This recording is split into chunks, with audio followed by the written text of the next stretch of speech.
Batangas Governor Vilma Santos Recto. Mga LGUs sa palibot ng Taal Lake at Bifar, Calabarzon nagbudol fight na mga isdang huli sa Taal Lake. Brigada Florence Evangelista, i-brigada mo! Brigada Live Report.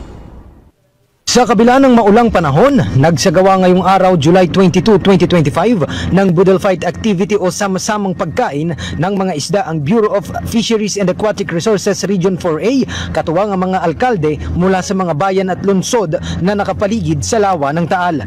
Layunin ng aktibidad na ito na magbigay kaalaman sa mga tao na ligtas kainin ang mga isdang hango sa lawa ng Taal, partikular ang tawilis, tilapia, maliputo at bangus matapos na bumagsak at maapektuhan ang kita at bentahan ng mga isdang ito.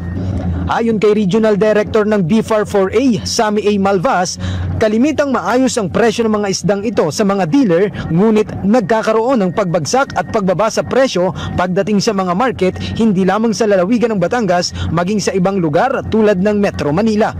Naging bahagi ng aktibidad sina Governor Vilma Santos Recto, Congressman ng ikatlong distrito sa lalawigan ng Batangas, King George Collantes, gayon din ang presensya ng mga alkalde mula sa mga bayan na nakapaligid sa lawa ng Taal, kabilang ang bayan ng Agoncillo, Alitagtag, Balete, Cuenca, Laurel, Malvar, San Nicolas, Santa Teresita, Talisay at ang lungsod ng Tanawan. In the heart of changing lives, ako si Brigada Florence Evangelista. So 104.7 Brigada News FM Batangas, the Music and News Authority.